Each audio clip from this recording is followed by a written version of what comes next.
Good morning money persons. Welcome to ask money per show. మన ఈరోజు first question Mohan గారు చాలా ఇంట్రెస్టింగ్ డెవలప్మెంట్ జరుగుతున్న కంపెనీ గురించి అయితే అడుగుతున్నారు. ఫస్ట్ క్వశ్చన్ చదివి దాని తర్వాత కంపెనీలో రీసెంట్ గా ఏం జరుగుతుంది అన్నది మాట్లాడుకుందాం. Hi money purse team, recently I studied about Aeroflex Industries. Fundamentals are good and now it's a debt free company and revenue growth guidance wise next 5 years వాళ్ళు 3x గ్రోత్ టాప్ లైన్ లో bottom line లో అయితే guide చేస్తున్నారు. But PE ratio కొంచెం higher side లో ఉన్నది. Please share your view on Aeroflex Industries. ఈ Aeroflex industries గురించి మాట్లాడే ముందు నేను మీకు 2 కంపెనీస్ యొక్క చార్ట్స్ అయితే చూపిద్దాం అనుకుంటున్నాను. వర్టివ్ అని ఈ స్టాక్ ప్రైస్, ఇది యుఎస్ లిస్టెడ్ కంపెనీ అన్నమాట. లాస్ట్ 1 year లో చూడండి మీకు 200% స్టాక్ ప్రైస్ లో గ్రోత్ కనబడుతుంది. లాస్ట్ 5 years లో చూడండి మీకు 1000% పైనే స్టాక్ ప్రైస్ లో గ్రోత్ కనబడుతుంది. సిమిలర్లీ మోడీన్ అని చెప్పి ఇది కూడా US listed company. Last 1 year లో చూడండి మీకు సిమిలర్ స్టాక్ ప్రైస్ లో మూమెంటం కనబడుతుంది. అండ్ లాస్ట్ 5 years లో చూడండి ఆల్మోస్ట్ సిమిలర్ గ్రోత్ కనబడుతుంది. నౌ ఏరోఫ్లెక్స్ ఇండస్ట్రీస్ విషయంకి వచ్చేసరికి ఈ వర్టివ్ అండ్ మోడీన్ పెరిగినంతగా మీకు స్టాక్ ప్రైస్ లో లాస్ట్ 1 year లో మూమెంటం అయితే కనబడుతుంది. బట్ రీసెంట్ టైంలో మనకి మార్కెట్ కరెక్ట్ అవుతున్నా కూడా ఓకే ఈ స్టాక్ మాత్రం పెరగడం కనబడుతుంది. మీకు రీజన్ డీటెయిల్ గా మాట్లాడుకుందాం. మనకి నార్మల్ టెంపరేచర్ లో లిక్విడ్స్ అండ్ గ్యాసెస్ మూవ్ అవ్వాలనుకోండి రిజిడ్ పైప్స్ యూస్ చేస్తారు. అదే హై టెంపరేచర్ లో ఉన్న liquids and gases and semi solids move చేయాలనుకోండి ఓకే రిజిడ్ పైప్స్ యూస్ చేస్తే అవి బ్లాస్ట్ అయిపోతాయి. ఎందుకంటే హీట్, వైబ్రేషన్, ప్రెషర్ ఏదైతే దాంతో అవి బ్లాస్ట్ అయిపోయే రిస్క్ అయితే ఉంటుంది కదా. అందుకని ఫ్లెక్సిబుల్ పైప్స్ యూస్ చేస్తారన్నమాట. నో ఏరోఫ్లెక్స్ ఇండస్ట్రీస్ విషయంకి వచ్చేసరికి వీళ్ళు స్టెయిన్లెస్ స్టీల్ ఫ్లెక్సిబుల్ హోసెస్ ని మ్యానుఫ్యాక్చర్ చేసి సప్లై చేస్తారు. అండ్ ఆల్సో ఈ హోసెస్ మాత్రమే కాకుండా ఆ ఫ్లో కంట్రోల్ సొల్యూషన్స్ ఉంటాయి కదా, వేరే సొల్యూషన్స్ అయితే వీళ్ళు ప్రొవైడ్ చేస్తారు. కరెంట్లీ ఈ కంపెనీకి వచ్చే రెవెన్యూస్ మనం చూస్తున్నట్టయితే ఈ ఫ్లెక్సిబుల్ హోసెస్ ద్వారా 46% రెవెన్యూస్ వస్తున్నట్టు, అసెంబ్లీస్ ద్వారానే వీళ్ళకి 54% రెవెన్యూస్ వస్తున్నాయి. అండ్ ఈ కంపెనీకి వచ్చే రెవెన్యూలో majority of the revenue 73% revenues వీళ్ళకి ఎక్స్పోర్ట్ మార్కెట్ నుంచి వస్తుంది. ఓన్లీ 27% రెవెన్యూస్ మాత్రం డొమెస్టిక్ మార్కెట్ నుంచి వస్తుంది. అండ్ ఈ 73% ఎక్స్పోర్ట్ రెవెన్యూలు కూడా మేజర్లీ యుఎస్ అండ్ యూరోప్ నుంచే 85% రెవెన్యూస్ అయితే వస్తున్నాయి. వీళ్ళు చాలా మంది లాస్ట్ 4 to 5 years నుంచి ఇన్వెస్ట్ చేస్తున్న ఇన్వెస్టర్లు కూడా ఉంటారు కదా, అలాంటి వాళ్ళందరికీ ఐడియా ఉంటుంది. యాక్చువల్లీ ఏరోఫ్లెక్స్ ఇండస్ట్రీస్ ఐపీఓ వచ్చినప్పుడు చాలా బజ్ ఉండేది మార్కెట్లోని. దాంతో ఐపీఓ చాలా మంచి ప్రీమియంలో లిస్ట్ అయింది. అండ్ లిస్ట్ అయిన తర్వాత మనకి స్టాక్ ప్రైస్ పరంగా చూసినట్టు అసలు పెద్దగా మూమెంటం అయితే లేదు. వేరే ఫేమస్ ఇన్వెస్టర్ ఆశీష్ కొచ్చేలే గారు తన పర్సనల్ పేరు మీద అండ్ ఆల్సో తన కంపెనీ పేరు మీద మీరు ఇక్కడ చూడొచ్చు కంటిన్యూస్ గా ఈ స్టాక్ ని బై చేస్తూనే ఉన్నారు.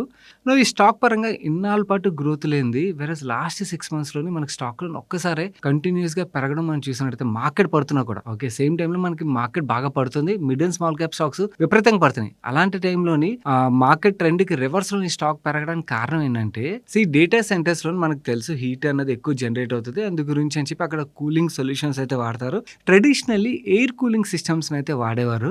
బట్ రీసెంట్ టైంలో చూసినట్టయితే ఎక్కువగా లిక్విడ్ కూలింగ్ సొల్యూషన్స్ నే వాడుతున్నారు. And in fact new data centres ఏవైతే సెటప్ చేస్తున్నారో వాటిలో 99% లిక్విడ్ కూలింగ్ సొల్యూషన్స్ నే వాడుతున్నారు. ఎందుకంటే చిప్స్ ఒక అడ్వాన్స్మెంట్ పెరిగింది, దీంతో హీట్ అన్నది పెరిగిపోతుంది. సో ఇవి ఇనిషియల్లీ సెటప్ చేయడానికి కాస్ట్ ఎక్కువైనా కూడా దాని తర్వాత రికరింగ్ కాస్ట్ ఏదైతే ఉన్నదో ఎయిర్ కూలింగ్ సొల్యూషన్స్తో కంపేర్ చేసినట్టయితే సబ్స్టాన్షియలీ తక్కువ ఉంటుంది. అందుకని కొత్తగా సెటప్ చేసే డేటా సెంటర్స్లోని మేజర్లీ లిక్విడ్ కూలింగ్ సొల్యూషన్స్ని వాడుతున్నారు. అందుకని మీకు బిగినింగ్లో చూపించాను కదా, ఈ వర్టివ్ అవ్వచ్చు, మోడీన్ అవ్వచ్చు, యుఎస్ లిస్టెడ్ కంపెనీస్ అన్నమాట. వీటి స్టాక్ ప్రైస్లో మనకి అంత గ్రోత్ కనబడుతుంది. ఇవి రెండు కూడా లిక్విడ్ కూలింగ్ సొల్యూషన్స్ ప్రొవైడ్ చేసే కంపెనీస్.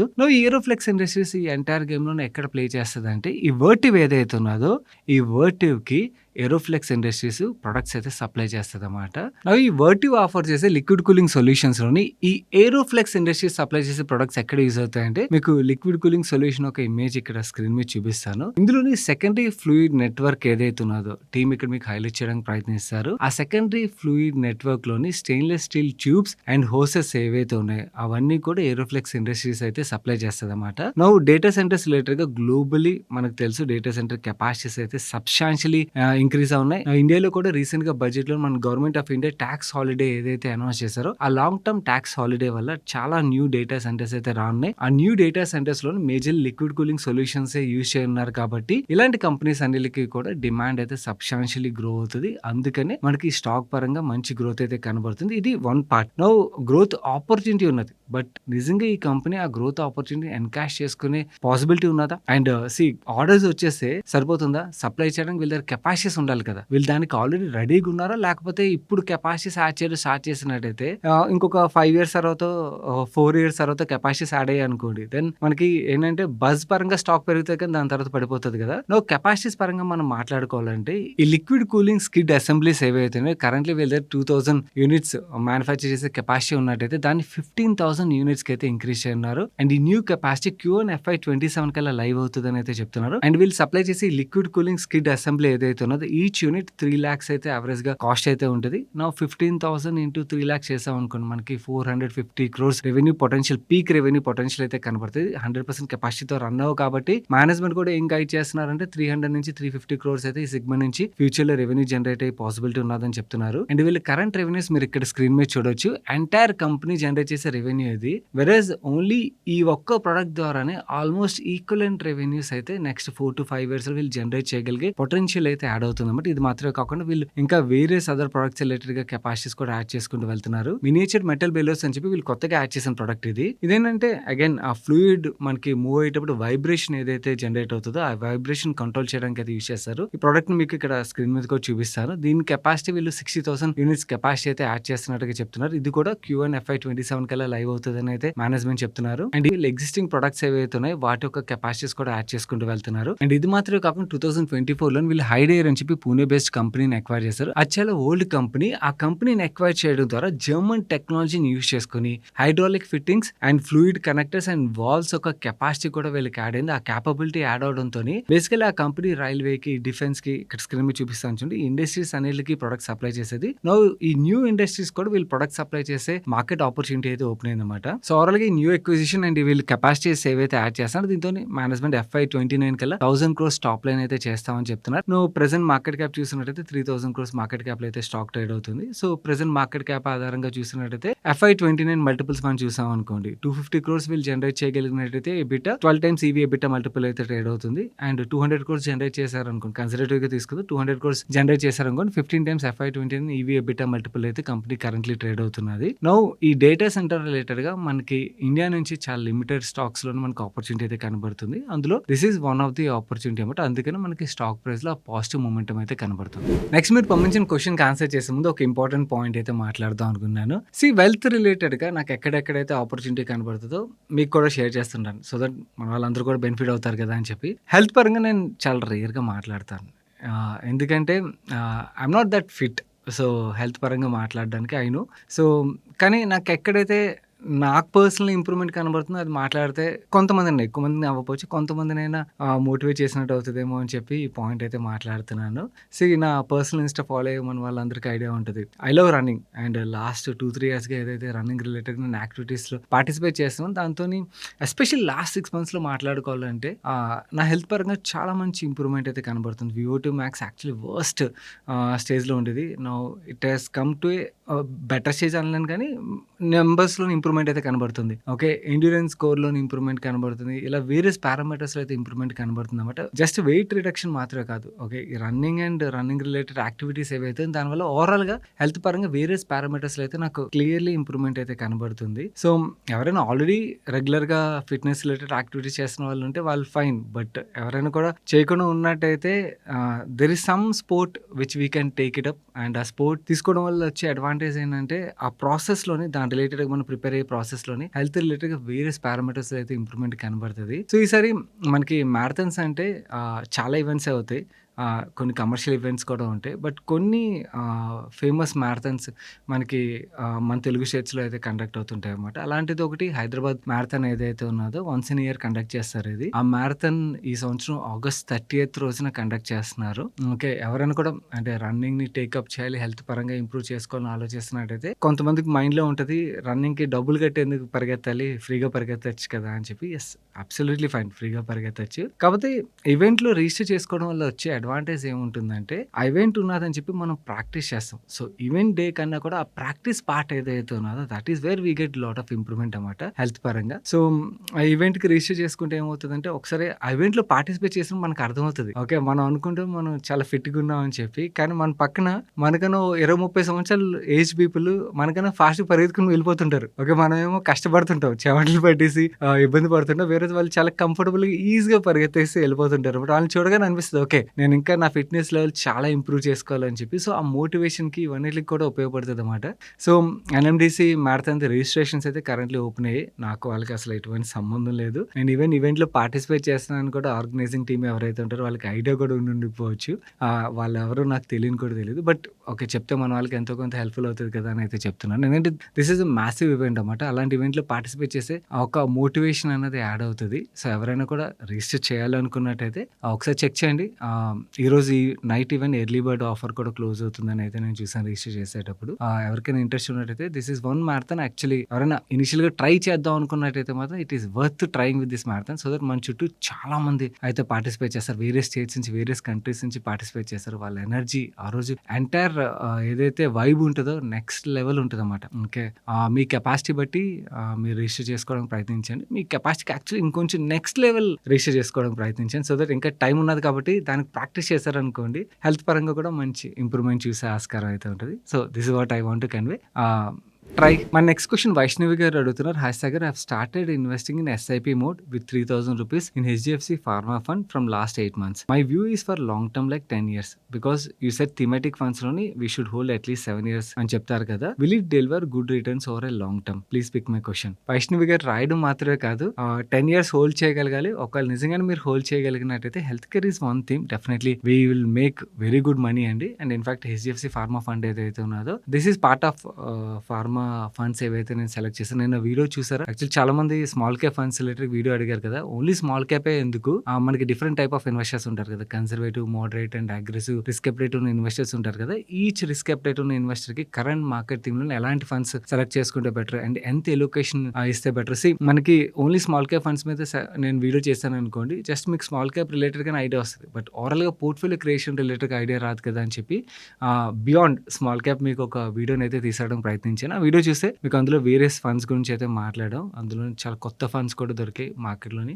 ఒకసారి చూడడానికి అయితే ప్రయత్నించండి. మిగిలిన వాళ్ళు ఎవరైనా మిస్ అయినట్టయితే this is part of it అండి. నేను పర్సనల్ అయితే ఫండ్ పరంగా పాజిటివ్, యాజ్ ఎ థీమ్ పరంగా positive and me tenure perfectly match అవుతుంది. అంత లాంగ్ టెన్యూర్ మీరు హోల్డ్ చేయగలిగినట్టయితే మాత్రం definitely health care we can make very good. మీరు పంపించిన నెక్స్ట్ క్వశ్చన్కి ఆన్సర్ చేసే ముందు వీడియోలో షేర్ చేసిన ఇన్ఫర్మేషన్ మీకు హెల్ప్ఫుల్ అవుతున్నట్టు అనిపించినట్టయితే వీడియోని తప్పకుండా లైక్ చేయడానికి ప్రయత్నించండి గైస్. అండ్ ఆల్సో మీకు కూడా ఏదైనా క్వశ్చన్ మమ్మల్ని అడగాలనిపించినట్టయితే కింద కామెంట్ సెక్షన్లో #AskMoneyPerson రాసి మీ క్వశ్చన్ రాసినట్టయితే మీ క్వశ్చన్స్ మాకు రీచ్ అవుతాయి. అండ్ ఛానల్కి ఇదే ఫస్ట్ టైం వచ్చినట్టయితే ఇలాంటి వీడియోస్ చూసి మీ ఫైనాన్షియల్ నాలెడ్జ్ ఇంప్రూవ్ చేసుకోవడానికి మన మనీ పర్స్ ఛానల్ సబ్స్క్రైబ్ చేసి పక్కన బెల్ ఐకాన్లో ఆల్ నోటిఫికేషన్స్ యాక్టివేట్ చేసుకోండి. మన నెక్స్ట్ క్వశ్చన్ ప్రదీప్ గారు అడుగుతున్నారు. హాయ్ సాయి గారు, please share your view on electro steel casting. Summer is coming and Jal Jeevan mission కూడా హెల్ప్ అవుతుంది. ఫర్ షూర్ అవుతుందండి. జల్ జీవన్ మిషన్ రిలేటెడ్ గానే కదా స్టాక్ ఎంతలా పడిపోయింది. ఏకంగా 230 రూపాయలు పీక్ ప్రైస్ నుంచి 60 రూపాయలకు పడిపోయింది స్టాక్. చాలా మ్యాసివ్ కరెక్షన్. కంపెనీ పరంగా ఏమైనా ప్రాబ్లం ఉన్నదంటే కంపెనీ పరంగా ఎటువంటి ప్రాబ్లం లేదు. కాకపోతే జల్ జీవన్ మిషన్ రిలేటెడ్ ఏవైతే ఇష్యూస్ బయటకు వచ్చాయి దాని స్పెండింగ్ తగ్గిపోయేసరికి ఆటోమేటిక్ మనకి వాటర్ రిలేటెడ్ కంపెనీస్ అన్నిటిలో కూడా స్టాక్ ప్రైస్ లో ఆ ప్రెషర్ అనేది మనం చూసాం. ఇప్పుడు జల్ జీవన్ మిషన్ రిలేటెడ్ గా స్పెండింగ్ అయితే మళ్ళీ స్టార్ట్ చేస్తామని గవర్నమెంట్ ఆఫ్ ఇండియా చెప్తున్నారు కాబట్టి ఆబ్వియస్లీ వీళ్ళ దగ్గర డిఐ పైప్స్ రిలేటెడ్ గా చాలా మంచి కెపాసిటీ ఉంది. అండ్ ఈ పీరియడ్ లో వీళ్ళు ఒక ఇంటర్నేషనల్ ఎక్విజిషన్ కూడా చేశారు. మీకు స్క్రీన్ మీద చూపిస్తాను. చాలా మంది కంపెనీనే ట్రాక్ చేయడం మానేసి ఉంటారు కాబట్టి ఈ పాయింట్ కూడా మిస్ అయిపోయి ఉండొచ్చు. So Jal Jeevan mission related గా ఆర్డర్స్ రిలీజ్ అవ్వడం స్టార్ట్ అయ్యాయి అనుకోండి. దెన్ ఆ వాటర్ రిలేటెడ్ కంపెనీస్ ఏవైతే ఉన్నాయి, ఇన్ఫాక్ట్ ఈపీసీ కంపెనీస్ కన్నా కూడా ఇలాంటి కంపెనీస్ ఆర్ మచ్ బెటర్. కాకపోతే స్టాక్ లో రిస్క్ మీకు ఆల్రెడీ అర్థమైపోయి ఉంటుంది. Government linked companies, water related కంపెనీసే కాదు, any company government linked companies ఏవైతే ఉంటే వాటిలోని గవర్నమెంట్ డెసిషన్ రిలేటెడ్ గా రిస్క్లు అయితే ఉంటాయి. సో ఆ డెసిషన్ మనకి వాళ్ళు స్పెండింగ్ ఆపేద్దాం డిసైడ్ అవుతున్నా మనకు తెలిసేసరికి స్టాక్స్ పడిపోతాయి. సో ఆ రిస్క్ గుర్తుంచుకుని ఈ స్టాక్స్ రిలేటెడ్ గా డెసిషన్ తీసుకోవడం would be better. Majority of the water related stocks అన్ని కూడా చాలా చీప్ వాల్యుయేషన్స్ కి అయితే వచ్చేసి డెఫినెట్లీ అట్రాక్టివ్ వాల్యుయేషన్ ట్రేడ్ అవుతున్నాయి అయితే మనం మాట్లాడుకోవచ్చు. మన నెక్స్ట్ క్వశ్చన్ రాసిన వ్యూవర్ అండ్ తన వైఫ్ ఇద్దరు ఐటీ ఎంప్లాయీస్. అండ్ మీలో కూడా ఎవరైనా కూడా ఐటీ ఆర్ వర్కింగ్ కపుల్స్ ఉన్నట్టయితే ఇది మీకు పర్ఫెక్ట్లీ రిలవెంట్ క్వశ్చన్ అవుతుంది. తన పేరు హైడ్ చేసామన్నారు, అందుకని హైడ్ చేసేస్తున్నాం. I been following your channel from last 4 years. I have a question regarding my financial planning. Kindly hide my name because my relatives and friends also follow your channel. My age is 33 years. My wife and I both work in IT industry. Our combined in-hand take-home salary is 2.25 lakhs per month. 0.25 lakh and 1 lakh. We have 2 kids. One is 4 years old and second one is 2 years old. My financial goal is to accumulate 5 crores for my retirement, another 5 crores for my children education and future expenses. Currently, my investment portfolio size is around 43 lakhs invested in ETFs and stock. We own a house in Hyderabad where we are currently staying. The EMI amount is 40,000 rupees per month and there are still 16 years left for home loan. While taking home loan, my wife got a term insurance coverage of 1 crore and I also have a separate term insurance coverage of 1 crore. Our other monthly expenses are around 50,000 rupees. Currently, I am investing 1 lakh per month through SIP and the remaining amount I am keeping aside for building emergency fund. I also have one house in my hometown which is in district headquarters and also agriculture land, but I am not dependent on those two assets for financial planning. In the next 1 to 2 years, my wife is planning to quit her job so that she can spend more time with my kids. After she quits job, I may only able to save around 50,000 rupees per month in my SIPs. My question is, how can I achieve this target of 10 crores under these circumstances? And also, how many years would be financially advisable for my wife to continue working? My plan is to retire at the age of 50 years. And మీరు ఇచ్చిన details అన్ని XL షీట్లో input చేసేసాం. And ఈసారి team actually చాలా బాగా create చేశారు. అంటే చాలా ఈజీగా, అంటే అక్కడ వేరియస్ నెంబర్స్ మీరు మార్చుకుంటే చాలు, మీరు రేపు ఉదయం అంటే మీ వైఫ్ 2 years అన్నారు కదా, రేపు ఉదయం 5 years 6 years వర్క్ చేసేటట్టయితే ఆ ప్లానింగ్ బట్టి మీరు మారిస్తే చాలు, మీ గోల్ ఎంతవరకు అచీవ్ చేయగలరు అనేది ఇవన్నీ కూడా క్లియర్గా చూపించేస్తుంది అనమాట. ఎక్సెల్ షీట్ చూపిస్తాను అండ్ ఆల్సో మీకు షేర్ చేస్తాం మన టెలిగ్రామ్ ఛానల్, అక్కడ నుంచి మీరు డౌన్లోడ్ కూడా చేసుకోవచ్చు. ఈ రోజు ప్రొవైడ్ చేసిన ఎక్సెల్ షీట్ క్యాలిక్యులేషన్ ఏదైతే ఉన్నదో ప్రీవియస్గా మనం ప్రొవైడ్ చేసిన షీట్స్ కి కొంచెం డిఫరెంట్ అనమాట, అందుకని కొంచెం ఎక్స్ప్లెయిన్ చేయడానికి ప్రయత్నిస్తాను. ఇక లెఫ్ట్ సైడ్ ఏదైతే కనబడుతుంది ఇవన్నీ కూడా మీరు ఇచ్చిన నెంబర్స్. అండ్ రైట్ సైడ్ మనం వచ్చినట్టయితే ఫస్ట్ మీకు ఇక్కడ కనబడుతుంది కదా, spouse plan to quit after years అని చెప్పి, ఇది 5 అని రాసాం. ఇక్కడ మీరు 2 అంటే నెంబర్స్ మారిపోతాయి, దెన్ దాన్ని 3 చేయొచ్చు, 5 చేయొచ్చు, what ever it is me convenient ప్రకారం దాన్ని చేంజ్ చేసుకోవచ్చు. దెన్ శాలరీ గ్రోత్ ఉంటుంది కదా ఎవ్రీ ఇయర్, మీది మీ వైఫ్ ది. ఓకే, యావరేజ్ గా 6% అయితే గ్రోత్ తీసుకున్నాం. అండ్ ఇన్ఫ్లేషన్ కూడా క్యాలిక్యులేషన్ కోసం 6% తీసుకున్నాం. And me home loan clear అవడానికి 16 years టైం ఉన్నదన్నారు, ఆ 16 years ఇక్కడ ఇన్పుట్ చేసాం. అండ్ ఇన్వెస్ట్మెంట్ మీద రిటర్న్ యావరేజ్ గా మేము 12% తీసుకున్నాం. అండ్ ఎడ్యుకేషన్ ఇన్ఫ్లేషన్ 10% తీసుకున్నాం. ఇప్పుడు మీ దగ్గర ఉన్న కార్పస్ 43 lakhs కదా, బోత్ ఈటీఎఫ్ అండ్ స్టాక్స్ లో ఇన్వెస్ట్ చేశా అన్నారు. Monthly me income 1,25,000 and me wife income 1 lakh అని రాశారు. మంత్లీ ఎక్స్పెన్సెస్ 50,000 రూపాయలు అవుతుందని రాశారు. And 40,000 rupees EMI. And kid 1 fees currently ఏజ్ని బట్టి మేము ఏం తీసుకున్నాం అంటే అప్రాక్సిమేట్లీ 10,000 రూపీస్ పర్ మంత్ వేసుకున్నాం. సెకండ్ కిడ్ ఇంకా 2 years కాబట్టి ఇంకో 2 సంవత్సరాలు పడుతుంది ఎడ్యుకేషన్ రిలేటెడ్ ఎక్స్పెన్సెస్ మీకు స్టార్ట్ అవడానికి. ఆ 2 సంవత్సరాల తర్వాత ఆ ఎక్స్పెన్సులు కూడా మీకు ఇక్కడ షీట్ లో స్టార్ట్ అయిపోతాయి అన్నమాట. సో ఈ ఎక్స్పెన్సులు అన్ని పోగా మీ దగ్గర అరౌండ్ 1,25,000 రూపాయలు అయితే మిగులుతుంది. యాజ్ ఆఫ్ నో మీరు ఎమర్జెన్సీ ఫండ్ క్రియేట్ చేసినట్టయితే 1,00,000 రూపాయలు పర్ మంత్ సేవ్ చేస్తున్నారు. 1,00,000 రూపాయల బదులు మీ దగ్గర మిగిలిన డబ్బులు ఏవైతే అవన్నీ కూడా మీరు సేవ్ చేసినట్టయితే మీ గోల్ అచీవ్ చేయగలుగుతారు లేదో చూడడానికి అయితే మేము ప్రయత్నించాం. సో 1,25,000 మీరు సేవ్ చేస్తారు అనుకుందాం. ఫస్ట్ ఇయర్ ఎండ్కి వచ్చేసరికి మీ కార్పస్ 63,96,000 రూపాయలు అయితే అవుతుందండి. అండ్ నెక్స్ట్ ఇయర్ కి అది బిగిన్ వాల్యూ అవుతుంది. దాని నెక్స్ట్ ఇయర్ మీరు సేమ్ ఇవన్నీ పోగా మన సేవింగ్స్ ఏదైతే ఉన్నదో ఆ సేవింగ్స్ గ్రోత్ అన్ని తీసుకుని మీకు ఇక్కడ ఎండ్ కార్పస్ అయితే చూపిస్తుంది. అండ్ మనం ఇక్కడ 5 years అని ఇన్పుట్ చేసాం కదా, మీ వైఫ్ ఒకవేళ 5 years తర్వాత క్విట్ చేస్తారనుకోని జాబ్, 5 years వరకు ఇన్కమ్ ఆవిడ తీసుకుంటే దాని తర్వాత ఆవిడ ఇన్కమ్ తీసుకోదన్నమాట. మిగిలిన ఏదైతే డబ్బులు ఉన్నాయో అవి మాత్రం మీకు సేవింగ్స్ కి ఇక్కడ క్యాలిక్యులేషన్ లోకి వెళ్తుంది. ఈ కేసులో మనం తీసుకున్నట్టయితే మీరు 50 years వచ్చేసరికి 50 years కాదు 51 years కి మీరు 10 crores పైన కార్పస్ క్రియేట్ చేయగలుగుతారండి. అదే ఒకవేళ మీ వైఫ్ 2 years తర్వాత క్విట్ చేశారనుకోండి, దెన్ ఇన్ దట్ కేస్ మీరు 53 years ఏజ్ వచ్చేసరికి మీరు 10 crores కార్పస్ ఇచ్చేయగలుగుతారు. ఈ నెంబర్ చేంజ్ చేసుకుంటే సరిపోతుంది, మీకు మొత్తం క్యాలిక్యులేషన్ అయితే వచ్చేస్తుంది. ఇలా మీరు చూసుకోవచ్చు. ఒకవేళ ట్వీక్ చేసుకోవాలనుకో ఫ్యూచర్లో ట్వీక్ చేసుకోవచ్చు. This is your sheet. All the best అండి. అండ్ ఇక్కడ ఒక స్మాల్ సజెషన్, ఐటీ ఇండస్ట్రీలో వర్క్ చేస్తున్నారు కాబట్టి అండ్ చాలా డైనమిక్ ఇండస్ట్రీ. పోస్ట్ 45 మనకు తెలుసు రిస్క్ అనేది బాగా పెరిగిపోతుంది. సో ఒకవేళ మీ వైఫ్ కొంచెం ప్రొలాంగ్ చేశారనుకోండి కెరీర్, ఆవిడ ఒక 9 years వరకు ఆవిడ ప్రొలాంగ్ చేయగలిగినట్టయితే మీరు అరౌండ్ 48 years కి మీ ఫైనాన్షియల్ ఫ్రీడమ్ అచీవ్ చేసే ఛాన్సెస్ అయితే ఉన్నాయి. సో ఆవిడ ఎన్నాళ్ళు కెరీర్ ని ఎక్స్టెండ్ చేయగలిగినట్టయితే ఫైనాన్షియల్ ఫ్రీడమ్ ఇద్దరు కూడా అంత త్వరగా అయితే అచీవ్ చేయగలుగుతారు. సో ఇది మీ ఇద్దరు మీ కంఫర్ట్ బట్టి కన్సిడర్ చేయడం ప్రయత్నించారు. మన నెక్స్ట్ క్వశ్చన్ వ్యూవర్ తన పేరు మెన్షన్ చేయలేదు, తన హ్యాండిల్ మాత్రమే కనబడుతుంది. బ్రో ఒక 20 lakhs ఇన్వెస్ట్ చేసి ఎస్డబ్ల్యూబీ ప్లాన్లోని 40,000 విత్డ్రా చేయాలంటే దేంట్లో ఇన్వెస్ట్ చేయాలి చెప్పండి. 20 lakhs మీద 40,000 పర్ మంత్ అంటే 4,80,000 అవుతుందండి. అంటే 24% రిటర్న్ రావాలి. 24% రిటర్న్ అనేది ప్రాక్టికల్లీ పాసిబుల్ కాదన్నమాట. సో అలా విత్డ్రాల్ చేయడం స్టార్ట్ చేశారనుకోండి, విత్డ్రా చేయొచ్చు మీరు ఎస్డబ్ల్యూపీ 40,000 పర్ మంత్ చేసేయచ్చు 20 lakhs ఇన్వెస్ట్ చేసి. కానీ మీ కార్పస్ 0 అయిపోద్ది 5 years తర్వాత. అలా కాకుండా మీ లైఫ్ లాంగ్ కార్పస్ వచ్చేటట్టు ఉండాలంటే మీకు ఒక క్యాలిక్యులేషన్ ఇక్కడ స్క్రీన్ మీద చూపిస్తాను చూడండి. 10% రిటర్న్ ఇచ్చే ప్రోడక్ట్‌లో మనం పెట్టగలిగినట్టయితే 8% విత్‌డ్రాల్ చేసామనుకోండి. అంటే ఇనీషియల్లీ నెలకి 13,000 చొప్పున విత్‌డ్రా చేసి దాని తర్వాత విత్‌డ్రాల్స్ ఎవ్రీ ఇయర్ పెంచుకుంటూ అంటే రిటర్న్ బట్టి మనకి కార్పస్ పెరుగుతది కదా! కార్పస్‌లో 8% చొప్పున అంటే మనకి విత్‌డ్రాల్స్ కూడా పెరుగుతాయి కదా! అలా పెరుగుతూ వెళ్ళినట్టయితే మీ విత్‌డ్రాల్స్ ఎవ్రీ ఇయర్ పెరుగుతాయి. అండ్ మీ కార్పస్ కూడా లైఫ్ లాంగ్ వస్తది. సో, ఎస్‌డబ్ల్యూపీ అన్నది ఎలా ప్లాన్ చేయాలే కానీ 20%, 24% ఎస్‌డబ్ల్యూపీ ప్లాన్ చేసినట్టయితే ఆ రిటర్న్ ఎక్కడ రాదు. సో, మీకు అలాంటి బేర్ మార్కెట్‌లో ఇన్వెస్ట్ చేస్తే స్మాల్ క్యాప్స్‌లోనే మేబీ నెక్స్ట్ 5 ఇయర్స్‌లో రిటర్న్ రావచ్చేమో. Okay. That's a different case. But small క్యాప్స్‌లో మనం పెట్టి ఎస్‌డబ్ల్యూపీ ప్లాన్ చేయడం అన్నది కరెక్ట్ కాదు. ఆల్వేస్ ఎస్‌డబ్ల్యూపీ ప్లాన్ చేయాల్సింది మనం hybrid funds or balanced advantage category funds ఏవైతున్నాయో ఈ 2 కేటగిరీస్‌కి స్టిక్ ఆన్ అవ్వడానికి ప్రయత్నించండి. అక్కడ మనకి 8-10 ఆర్ కొన్నిసార్లు ఇలాంటి మార్కెట్ కండిషన్‌లో మనకి అడిషనల్ రిటర్న్ వచ్చే ఆస్కారం ఉంటది. ఎందుకంటే మనం వర్స్ట్ ఆఫ్ ద వర్స్ట్ మార్కెట్‌లో ఇన్వెస్ట్ చేస్తున్నాం కాబట్టి మనకి ఇంకొంచెం ఎక్కువ రిటర్న్ వచ్చే పాసిబిలిటీ ఉంటది. బట్ రిటర్న్ ఎక్కువ వచ్చినా కూడా మీరు విత్‌డ్రావల్ రేట్ అనేది 8% మాత్రం మెయింటైన్ చేయగలిగినట్టయితే మాత్రం మీ లైఫ్ లాంగ్ ఆ విత్‌డ్రావల్స్ ఎంజాయ్ చేయడం మాత్రమే కాకుండా మీ పిల్లలకు కూడా ఆస్తి ఇచ్చినట్టయితే అవుతుంది. మన నెక్స్ట్ క్వెషన్ సతీష్ అడుగుతున్నారు. హాయ్ అన్న, నేను క్లీనర్ జాబ్ చేస్తున్నాను. నాకు 2 స్టాక్స్ మీద కాన్ఫిడెన్స్ ఉన్నది. వీటి రిలేటెడ్‌గా ఇన్ఫర్మేషన్ షేర్ చేయండి. ఒకటి యథార్థ హాస్పిటల్ మేనేజ్మెంట్ 20-25% గ్రోత్ గైడెన్స్ ఇస్తున్నారు. అండ్ లుమెక్స్ ఆటోటెక్ మేనేజ్మెంట్ కూడా గైడెన్స్ 20% ఇస్తున్నారు నెక్స్ట్ 5 ఇయర్స్‌కి. థర్డ్ కేవీబీ స్టాక్ కూడా నేను యాడ్ చేద్దాం అనుకున్నాను. నిజం చెప్పండి, నిజంగానే క్లీనర్ జాబ్ చేస్తున్నారు. ఒకవేళ క్లీనర్ జాబ్ చేస్తూ ఇలా ట్రాక్ చేస్తున్నారంటే ఐ రియల్లీ అప్రిషియేట్ యూ. ఎందుకంటే చాలా చాలా తక్కువ మంది అంటే ఆ రోల్‌లో వర్క్ చేస్తూ మార్కెట్‌ని ట్రాక్ చేయడం దట్టు ఎంత అంటే మేనేజ్మెంట్ గైడెన్స్ ఇవన్నీ స్టడీ చేసి రాయడం అన్నది సర్ప్రైజింగ్‌గా అనిపించింది. బట్ ఒకవేళ చేసినట్టయితే ఐయామ్ ష్యూర్ మీరు ఇలాగే ఇన్వెస్ట్ చేస్తూ వెళ్ళినట్టయితే ఒక 10-15 ఇయర్స్‌లో you will definitely create very good wealth అండి.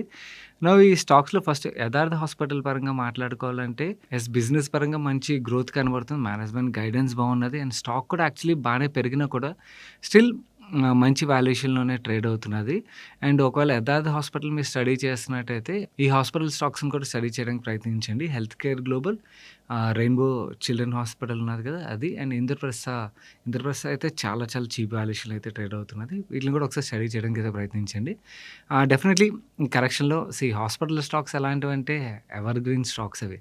ఓన్లీ థింగ్ వాల్యుయేషన్ ఎక్స్‌పెన్సివ్ అయినప్పుడు వాటిని టచ్ చేయకూడదు. వాల్యుయేషన్ చీప్‌గా దొరికినప్పుడు these are the stocks should be in our portfolio. And Lumax Autotech రిలేటెడ్‌గా కూడా మంచి కంపెనీ, మంచి ప్రొడక్ట్ పోర్ట్‌ఫోలియో ఉన్నది. And very good management and they are doing good. Hopefully stock పరంగా కూడా మంచి రిటర్న్ డెలివర్ చేస్తదని అయితే యాంటిసిపేట్ చేద్దాం. థర్డ్ కేవీబీ అయితే నేను ట్రాక్ చేయట్లేదు. సో, దాని గురించి మాట్లాడలేను. బట్ మీరు ఫస్ట్ రాసిన 2 కంపెనీలు కూడా మంచి కంపెనీస్ అండి. All the best.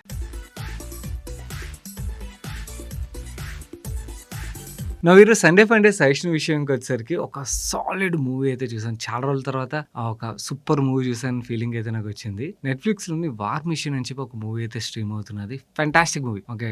టైం ఉంటే సండే రోజు you can check that movie. మన నెక్స్ట్ క్వెషన్ రాజేష్ వర్మ గారు అడుగుతున్నారు. Hi Sagar, please share your view on Jeena Sikho life care limited stock. Why it is following continuously. Market పడుతుంది కదండి. అండ్ ఇన్‌ఫాక్ట్ స్టాక్ కూడా massive run up అయింది కదా. ఆటోమేటిక్‌గా పుల్ బ్యాక్ అయితే ఉంటది. బిజినెస్ పరంగా రీసెంట్‌గా వీళ్ళు అరిహంత్ క్యాపిటల్ వాళ్ళు కండక్ట్ చేసిన కాన్ఫరెన్స్‌లో కూడా వచ్చారు మేనేజ్మెంట్. మన టీమ్ ఆ కాల్ కూడా అటెండ్ అయ్యారు. మేనేజ్మెంట్ అయితే సాలిడ్ గైడెన్స్ అయితే ఇస్తున్నారు. నెక్స్ట్ 4 ఇయర్స్‌లోనే 1000 క్రోర్స్ ప్యాచ్ చేయడానికి టార్గెట్ పెట్టుకున్నట్టుగా చెప్తున్నారు. అండ్ వీళ్ళు టోటల్ బెడ్ కెపాసిటీ ఏదైతే ఉన్నదో కరెంట్లీ 2800 బెడ్ కెపాసిటీ ఉన్నది. నెక్స్ట్ 3-4 ఇయర్స్‌లోని దీన్ని 7000 నుంచి 10,000 కెపాసిటీకి అయితే ఇంక్రీజ్ చేస్తామని చెప్తున్నారు. సో, కెపాసిటీ కూడా ఆల్మోస్ట్ 4x పెంచుతున్నారు కదా. సో, కెపాసిటీ పెరిగే కొద్దీ వాళ్ళు ప్రాఫిటబిలిటీ కూడా పెరుగుతుందని అయితే చెప్తున్నారు. అండ్ చందన్ హెల్త్ కేర్‌తో వీళ్ళు టై అప్ కూడా రీసెంట్‌గా అదొక లిస్టెడ్ కంపెనీ ఎస్ఎంఈ. వాళ్ళతో టై అప్ అయ్యారు. దాంట్లో 50% రెవెన్యూ వస్తది. వీళ్ళు జీరో క్యాపెక్స్. ఓకే. క్యాపెక్స్ మొత్తం చందన్ హెల్త్ కేర్ చేస్తది. అండ్ జీనా సీకో ఒక పేషెంట్స్ చందన్ హెల్త్ కేర్‌కి వస్తారు. అది చందన్ హెల్త్ కేర్‌కి వచ్చే అడ్వాంటేజ్. అండ్ డయాగ్నోస్టిక్ చైన్స్‌లో జనరేట్ అయ్యే రెవెన్యూ ఏదైతే ఉందో 50% జీనా సీకోకి వస్తుంది. 50% చందన్ హెల్త్ కేర్‌కి వెళ్తది. అండ్ ఆల్సో ఇంట్రో అని చెప్పి ఇంకొక లిస్టెడ్ కంపెనీ ఉన్నది కదా, మెడికల్ డిస్ట్రిబ్యూటర్. సో, వాళ్ళతోనే ఎక్స్‌క్లూజివ్ టై అప్ అన్నమాట. ఆయుర్వేదిక్ ప్రొడక్ట్స్ రిలేటెడ్‌గా వీళ్ళ బ్రాండ్‌దే వాళ్ళు డిస్ట్రిబ్యూట్ చేస్తారని చెప్పి అయితే టై అయిపోయారు. అండ్ వాళ్ళకి చాలా ఫార్మసీ చైన్స్‌తోని డిస్ట్రిబ్యూషన్ నెట్‌వర్క్ అయితే ఉన్నది. అండ్ మేనేజ్మెంట్ ఏం చెప్తున్నారంటే వీళ్ళు ఆయుర్వేదిక్ ప్రొడక్ట్స్ కూడా సెల్ చేస్తారు కదా! ఇంకో 3, 4 ప్రొడక్ట్స్ సాలిడ్‌గా హిట్ అయ్యాయనుకోండి, టాప్ లైన్‌లోని, బాటమ్ లైన్‌లోని సాలిడ్ గ్రోతే యాంటిసిపేట్ చేస్తున్నట్టుగా చెప్తున్నారు. అండ్ డొమెస్టిక్ మార్కెట్‌లో మాత్రమే కాకుండా ఈవెన్ ఇంటర్నేషనల్ మార్కెట్స్‌లో కూడా వీళ్ళ మార్కెటింగ్ క్యాంపెయిన్స్ అయితే త్వరలోనే స్టార్ట్ చేస్తాం. రష్యా అండ్ వేరియస్ అదర్ లాంగ్వేజెస్‌లోనైతే వీళ్ళు మార్కెటింగ్ క్యాంపెయిన్స్ అయితే స్టార్ట్ చేస్తాం. అంటే ఇంటర్నేషనల్ పేషెంట్స్‌ని అట్రాక్ట్ చేయడం కోసం అని అయితే చెప్తున్నారు. ఓవరాల్‌గా గ్రోత్ పరంగా ఇవన్నీ కూడా బానే కనబడుతున్నాయి. మార్కెట్ పడుతుంది అండ్ ఆల్సో స్టాక్ బాగా రన్ అప్ అయినప్పుడు పుల్ బ్యాక్ కామన్ కాబట్టి మీకు స్టాక్‌లో కరెక్షన్ కనబడుతుంది అంతే. మన నెక్స్ట్ క్వెషన్ రామ్ అడుగుతున్నారు. హాయ్ సార్, నేను త్రిబుల్ ఐటీ ఒంగోలులోని 4థ్ ఇయర్ త్రిబుల్ ఈ ఇంజినీరింగ్ అయితే చదువుతున్నాను. I'm not interested in engineering. I'm following our channel from 2024 July. After getting financial knowledge, I got hope on my career. I found that I'm good and interested in financial related things because in this sector I don't get boredom in research and learning financial things. I want to pursue my career in financial sector. Actually Ram మీరే కాదు, నేను చాలామంది recent టైంలో చూస్తున్నాను young పిల్లల్లోని engineering చేసిన వాళ్ళలోని చాలామందికి finance రిలేటెడ్‌గా interest create అవుతుంది. అండ్ ఫైనాన్స్‌లో కెరీర్ బిల్డ్ చేసుకున్న వాళ్ళు కూడా చూశాను. So you are not new. There are people already and they are doing good also. Okay, అదైతే చెప్పగలను. Please suggest me one option completing financial certifications and getting job in corporate. 3 to 4 years అయితే time పడుతుంది. While doing the job preparation for certification. Third, preparing for RBI Grade B exam and SBI Pro exam. And I'm ambitious and good in maths and I need free time while doing job to build something. I need to settle fast in short term to build capital and business for my startup because I don't have any family background. I'm a son of a farmer. మీరు మ్యాథ్స్‌లో skill set బాగున్నదని చెప్తున్నారు కాబట్టి నా suggestion ఏంటంటే exams ఏవైతే ఉన్నాయో మీరు ఎస్బీఐది కానీ ఆర్బీఐది కానీ ఎగ్జామ్స్ అంటున్నారు కదా, వాటి రిలేటెడ్గా ప్రిపేర్ అవుతూ ఒకవేళ జాబ్ వచ్చిందనుకోండి, ఇనీషియల్‌గా మీకు ఆ జాబ్స్ కూడా బోర్ కొడతాయి. ఓకే. కాకపోతే సైమల్టేనియస్‌లీ మ్యాథ్స్ స్కిల్ ఉన్నది కాబట్టి సీఎఫ్ఐ ప్రిపేర్ అవ్వడానికి ప్రయత్నించండి. సీఎఫ్ఐ ప్రిపేర్ అవ్వగలిగినట్టయితే ఒకవేళ సీఎఫ్ఐ సర్టిఫికేషన్ కంప్లీట్ చేశారనుకోండి, మీ జాబ్‌లోనే మీకు గ్రోత్ వచ్చే ఆస్కారం ఉంటది. ఆ జాబ్‌లో గ్రో అయినా లేకపోతే బయట వేరే ఆపర్చునిటీ చూసుకున్నా కూడా మీరు అన్నారు కదా మీకు ఎనాలిసిస్ మీద ఇంట్రెస్ట్ ఉన్నది, రీసెర్చ్ మీద ఇంట్రెస్ట్ ఉన్నదని చెప్పి మీకు ఆ రోల్స్‌లో జాబ్స్ దొరికే ఆస్కారం ఉంటది. అదర్‌వైజ్ ఏంటంటే మీరు వేరే ఏం సర్టిఫికేషన్‌లు చేసినా కూడా బ్యాంక్‌లో జాయిన్ అయినట్టయితే మిమ్మల్ని ఒక ప్రొడక్ట్ సెల్లర్ రోల్‌లోనే ఉంచుతారు. అంటే మీకు ఎనాలిసిస్ చేయడానికి టైం అంటూ ఏమి ఉండదు. మీకు వేరియస్ ఇన్సూరెన్స్ ప్రొడక్ట్‌లు అవ్వచ్చు, లేకపోతే మ్యూచువల్ ఫండ్ ప్రొడక్ట్ అవ్వచ్చు, లేకపోతే bank account opening, credit card, loans ఇలా ప్రొడక్ట్ అమ్మడానికి ఒక సేల్స్‌మెన్ కింద మిమ్మల్ని యూజ్ చేస్తారే కానీ మీకు ఎనాలిసిస్ చేసి దాని రిలేటెడ్‌గా మీ క్యూరియాసిటీ ఏదైతే ఉన్నదో కరెంట్‌లీ బిల్డ్ అయిన క్యూరియాసిటీ మీ జాబ్‌లో ఉంటదని అయితే అనుకోవద్దు. ఇంకా ఇప్పుడు డైరెక్ట్‌గా ఫైనాన్స్ రోల్‌లోని మీరు దేంట్లో జాబ్‌లోకి వెళ్ళినా కూడా మీకు ఆ వర్క్ అయితే మీకు దొరకదు. మీకు ఆ రీసెర్చ్ రిలేటెడ్ వర్క్ కావాలంటే you try to complete your CFA. ఆ సీఎఫ్ఐ చేయగలిగినట్టయితే ఏమవుతుందంటే మీకు ఎక్కడైతే ఇంట్రెస్ట్ ఉన్నదో అక్కడ ఆపర్చునిటీ దొరికే ఆస్కారం ఉంటుంది. మిగిలిన వ్యూవర్స్‌లో కూడా ఎవరైనా కూడా ఇలా ఇంజినీరింగ్ చదువుతూ ఫైనాన్స్ ఇండస్ట్రీలోకి రావాలనుకున్నట్టయితే this is what my suggestion is. అంటే I see there is a massive opportunity. Okay, మనకి ఫైనాన్షియల్ ఇండస్ట్రీలోనే ఆపర్చునిటీ అయితే డెఫినెట్లీ ఉన్నది. స్కిల్ ఉన్న పీపుల్‌కి అయితే డెఫినెట్లీ ఆపర్చునిటీ ఎప్పుడైనా ఉంటుంది. Even in the AI world also. Okay. So, skills మీద వర్క్ చేయడానికి ప్రయత్నించండి. స్కిల్స్ బాగుంటే హ్యాపీగా గ్రోత్ కూడా బాగుంటుంది. మన నెక్స్ట్ క్వెషన్ వ్యూవర్ తన పేరు మెన్షన్ చేయలేదు. హ్యాండిల్ మాత్రమే కనబడుతుంది. Hello sir, thanks for your support in financial knowledge sharing. NSDL share continuously follow అవుతుంది ఎందుకు? Please share your opinion about this stock. See, NSDL or CDSL ఏంటంటే మనకి మార్కెట్ లింక్ స్టాక్స్ కదండి. సో, ఎనీ మార్కెట్ లింక్ స్టాక్‌లో ఏంటంటే market పడిందనుకోండి, bear మార్కెట్స్‌లో ఆటోమేటిక్‌గా వీళ్ళ రెవెన్యూస్ మీద ఇంపాక్ట్ పడుతుంది. ఎందుకంటే బేర్ మార్కెట్స్‌లో మనకు కొత్తగా డీమ్యాట్ అకౌంట్స్ ఓపెన్ అవ్వవు అండ్ వాల్యూమ్స్ పడతాయి. వాల్యూమ్స్ పడితే ఏమవుతుంది, వీళ్ళ రెవెన్యూస్ పడతాయి కదా. సో, రెవెన్యూస్ పడితే ఆటోమేటిక్‌గా ప్రాఫిటబిలిటీ పడి పీఈ మల్టిపుల్ ఎక్స్పెన్సివ్‌గా కనబడుతుంది. సో, అందుకని మనకి స్టాక్ ప్రైస్‌లో కూడా కరెక్షన్ అనేది కనబడుతుంది. ఓన్లీ ఎన్ఎస్‌డిఎలే కాదు, మీరు సేమ్ టైంలో సీరియస్‌లో ఒక స్టాక్ కూడా చూడండి, సిమిలర్ కరెక్షనే కనబడుతుంది. స్టాక్ ప్యాటర్న్స్ మీకు రెండు ఒకలాగే మూవ్ అవ్వడం కనబడతాయి అన్నమాట. నార్మల్లీ ఎన్ఎస్‌డిఎల్ ఆర్ సీరియస్‌ఎల్ ఎలాంటి స్టాక్స్ అంటే పీక్ బేర్ మార్కెట్లో అక్యుములేట్ చేసి అగైన్ పీక్ బుల్ మార్కెట్లో ఎగ్జిట్ అయిపోయే స్టాక్స్. ఏంటంటే బేర్ మార్కెట్లో ఈ స్టాక్స్ బాగా చీప్‌గా దొరుకుతాయి అండ్ బుల్ మార్కెట్స్‌లో ఈ స్టాక్‌లో మనకు చాలా మంచి రన్ అప్ అవుతుంది కాబట్టి as a investor we can make very good money అన్నమాట. So, high quality stocks, only thing మీ దగ్గర ఆ పేషెన్స్ ఉండాలి. ఆ సైకిల్ ప్లే చేయడానికి పేషెన్స్ ఉన్నట్టయితే మాత్రం వెరీ గుడ్ కంపెనీ అండి. So that's it for today's ask money purse guys. నేను సాటర్డే వీడియో ఎవరైనా మిస్ అయినట్టయితే ఇక్కడ ఎండ్ కార్డ్ లో ఉంటుంది, మిస్ అవ్వకుండా చూడడానికి ప్రయత్నించండి. అండ్ ఈ రోజు వీడియో లైక్ చేయనట్టయితే వీడియో లైక్ చేసి మీ ఫ్రెండ్స్ అండ్ ఫ్యామిలీకి వీడియో హెల్ప్ఫుల్ అవుతుందంటే వాళ్ళకి షేర్ చేయడం మర్చిపోకండి. అండ్ ఛానల్ కి అయితే ఫస్ట్ టైం వచ్చినట్టయితే మన మనీ పర్స్ ఛానల్ సబ్స్క్రైబ్ చేసి పక్కన బెల్ ఐకాన్ లో ఆల్ నోటిఫికేషన్స్ యాక్టివేట్ చేసుకోండి. నేను సాయి కృష్ణ పత్రి మరొక మంచి వీడియోతో మీ ముందుకు వస్తాను. Till then bye bye, take care.